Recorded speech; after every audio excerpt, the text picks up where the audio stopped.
इस क्वेश्चन में एक स्ट्रेट लाइन L1 का इक्वेशन इतना दिया हुआ है, दूसरा स्ट्रेट लाइन L2 का इक्वेशन इतना दिया हुआ है।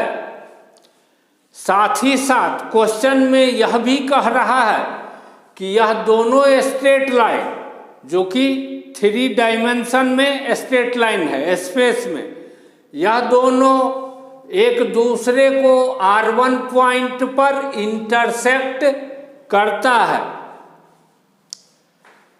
तो हम पहले R1 पॉइंट का कोऑर्डिनेट निकालना चाहेंगे। इसको निकालेंगे कैसे, वह देखते हैं।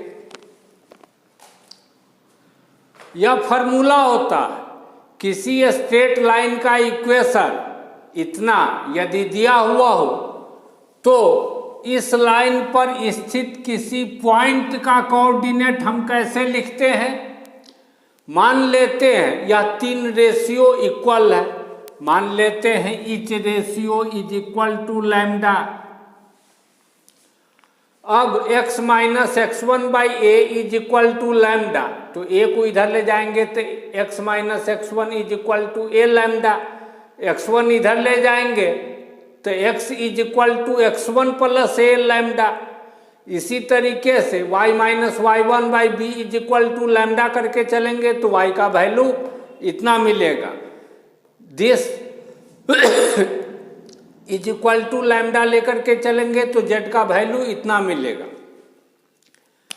लैम्डा के अलग अलग वैल्यू के लिए अलग अलग पॉइंट का कोऑर्डिनेट, लेकिन जो भी कोऑर्डिनेट मिलेगा इस लाइन पर लैम्डा का कोई एक वैल्यू रखेंगे, इस पॉइंट का कोऑर्डिनेट, लैम्डा के जगह पर नंबर चेंज कर देंगे, दूसरा पॉइंट का कोऑर्डिनेट, लेकिन इसी लाइन पर स्थित लैम्डा का वैल्यू कोई नंबर चेंज कर देंगे, तीसरा पॉइंट का कोऑर्डिनेट, लेकिन इसी लाइन पर स्थित। यह है हमारा फार्मूला। इसी फार्मूले का यूज करेंगे। R1 पॉइंट ऑफ इंटरसेक्शन है तो R1 इस L1 लाइन पर स्थित है। यदि इसको हम लैम्डा मान लें तो लैम्डा के किसी वैल्यू के लिए इस R1 का कोऑर्डिनेट हमको मिलेगा कितना, इतना। R1 इज इक्विवेलेंट टू मान लेते हैं -11 plus lambda -21 plus 2 lambda -29 plus 3 lambda.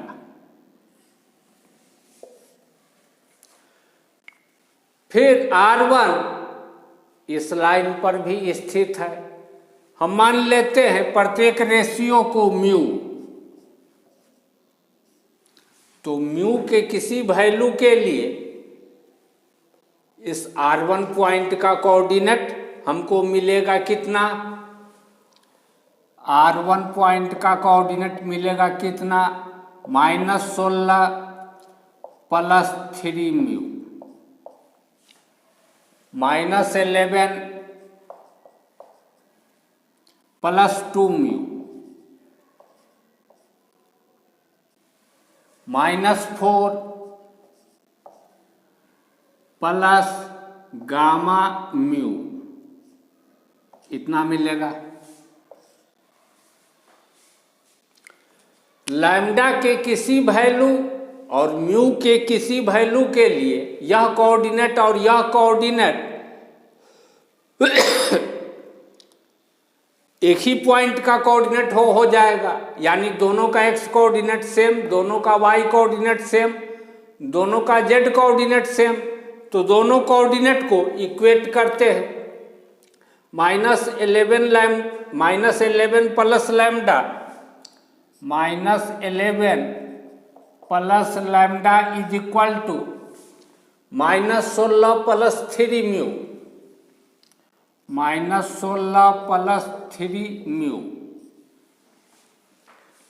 -21 plus 2 lambda -21 plus 2 lambda is equal to -11 plus 2 mu, -29 plus 3 lambda, -29 plus 3 lambda is equal to -4 plus gamma mu, -4 plus gamma mu. अब इसको जरा simplify करके लिखते हैं। This implies इस right side वाले को left side में लाके जब लिखेंगे तो हमको मिलेगा lambda -3 mu, lambda -3 mu plus 5 is equal to 0। 2 lambda -2 mu, 2 lambda -2 mu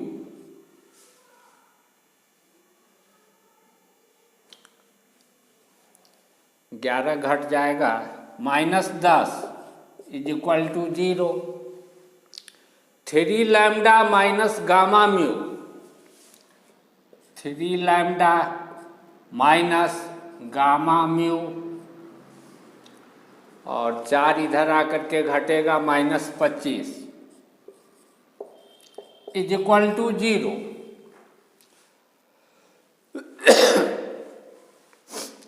एक नंबर है, 2 नंबर है, 3 नंबर है।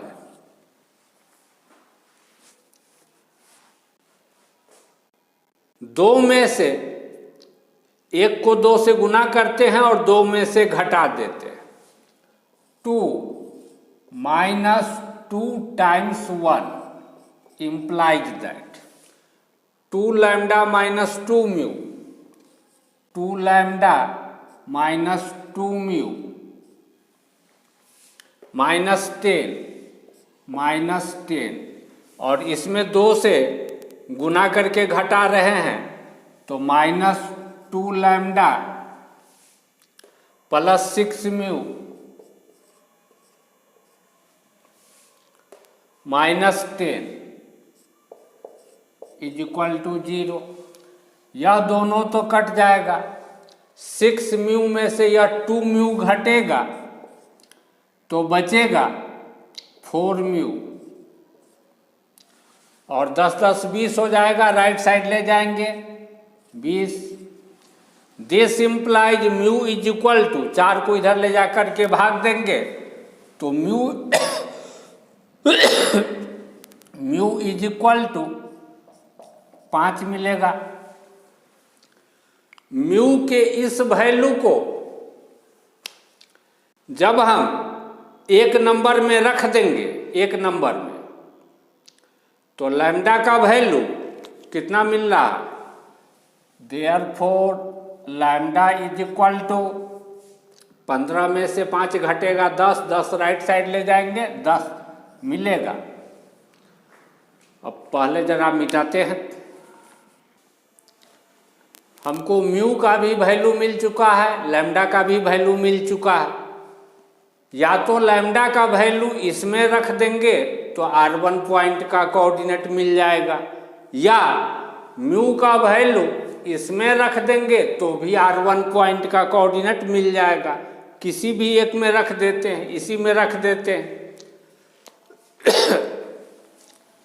Therefore R1 is equivalent to -11 plus lambda, lambda का वैल्यू 10 यानी -1, -21 प्लस 2 टाइम्स लैम्डा, लैम्डा है 10 तो 10 दूनी 20, 21 में से 20 घटा -1,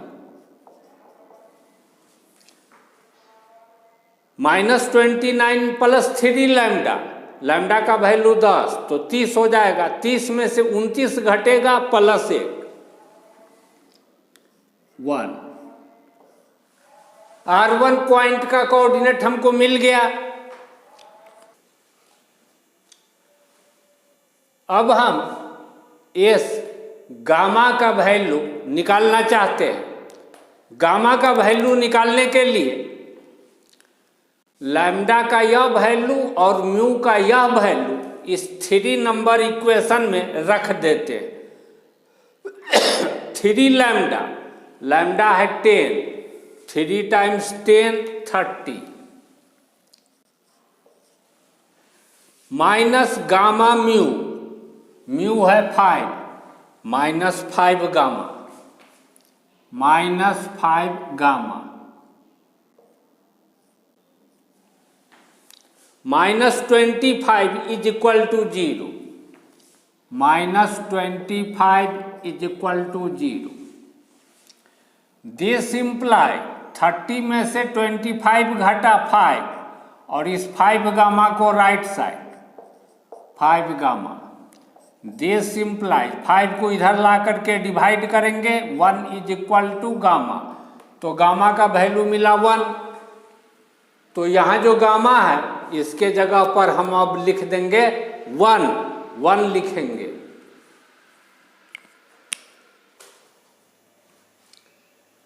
यदि किसी स्ट्रेट लाइन का इक्वेशन इतना दिया हुआ हो और इसके डायरेक्शन में, इसी डायरेक्शन में, इसी के अलाउंग किसी मैग्नीट्यूड, चाहे 5 मैग्नीट्यूड हो चाहे 50 मैग्नीट्यूड, हमको पता नहीं है, किसी मैग्नीट्यूड का कोई वेक्टर हमको लिखने के लिए कहे, मैग्नीट्यूड चाहे कुछ भी हो, तो हम कैसे लिखते हैं?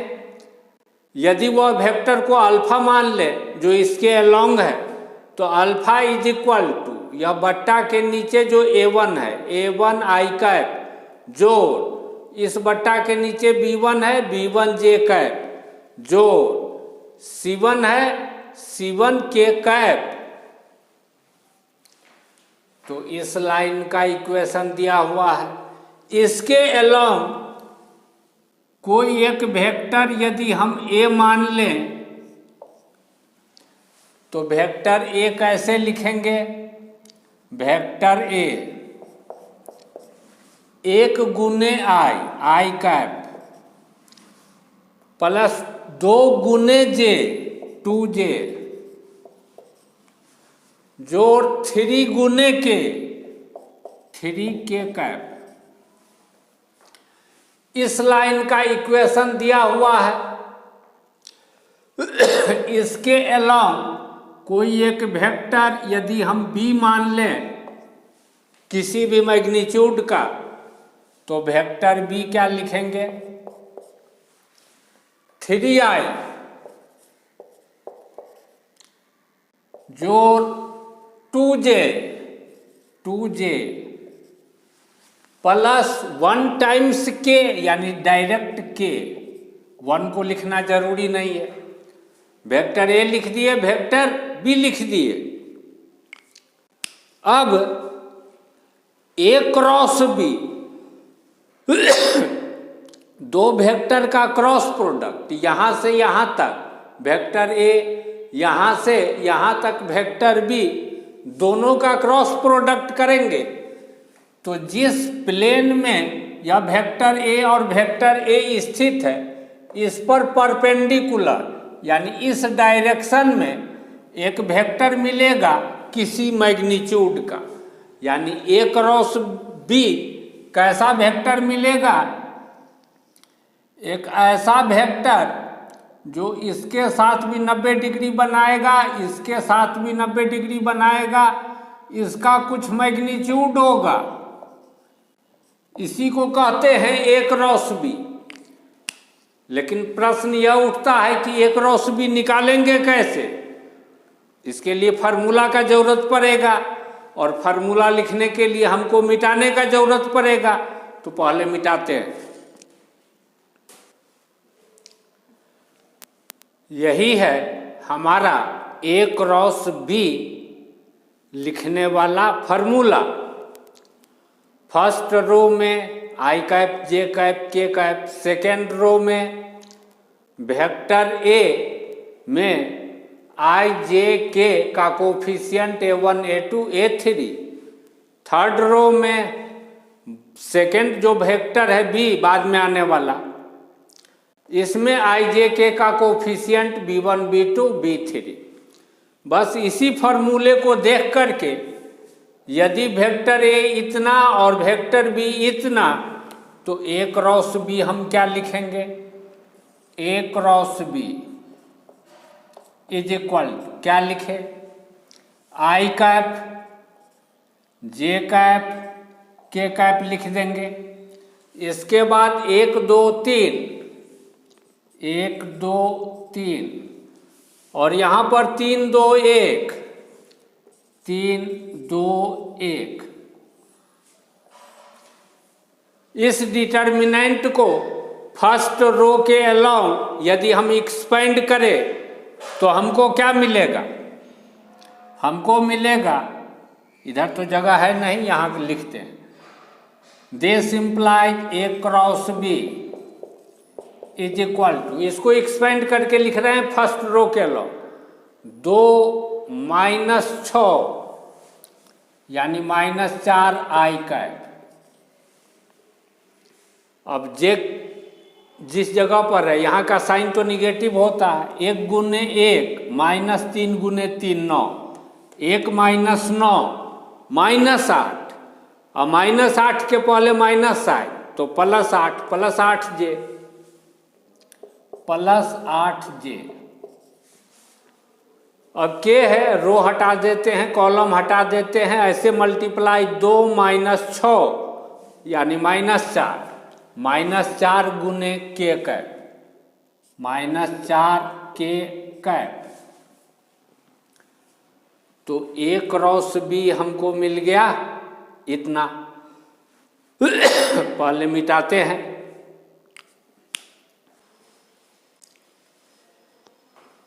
हमको क्वेश्चन में कह रहा है यह लाइन L1 और L2 जिस प्लेन में स्थित है उस प्लेन पर परपेंडिकुलर जो डायरेक्शन है उस डायरेक्शन में यूनिट वेक्टर n कैप, जिसको डिनोट कर रहा है n कैप से, वह n कैप का वैल्यू क्या हो सकता है?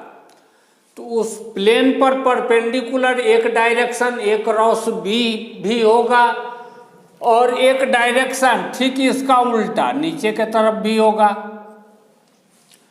तो n कैप या तो A क्रॉस B के डायरेक्शन में यूनिट वेक्टर होगा 1 मैग्नीट्यूड का वेक्टर, या इसका उल्टा डायरेक्शन में 1 मैग्नीट्यूड का वेक्टर होगा n कैप। तो n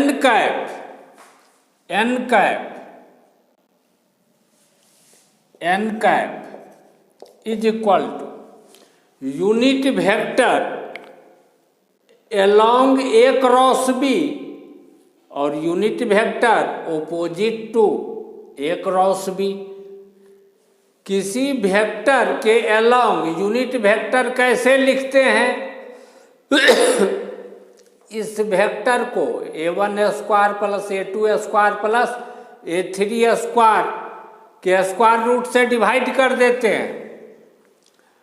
और ओपोजिट टू लिखने के लिए क्या करना पड़ेगा? इसके पहले माइनस साइन लगा देना पड़ेगा, यानी n कैप या तो प्लस साइन के साथ चाहे माइनस साइन के साथ A क्रॉस B बट्टे A क्रॉस B का mod that is equal to क्या लिखेंगे? A क्रॉस B तो इतना है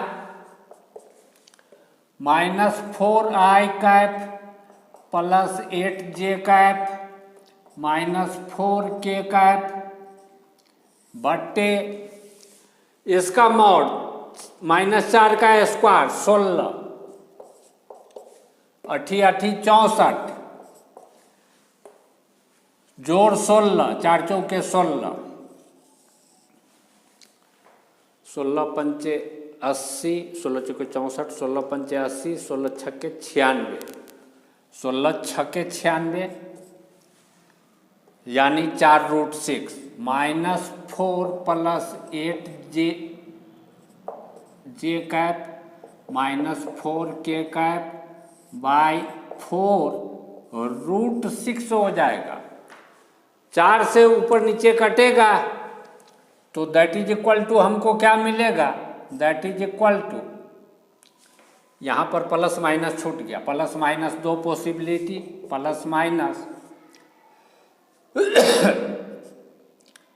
-1/√6 आई कैप,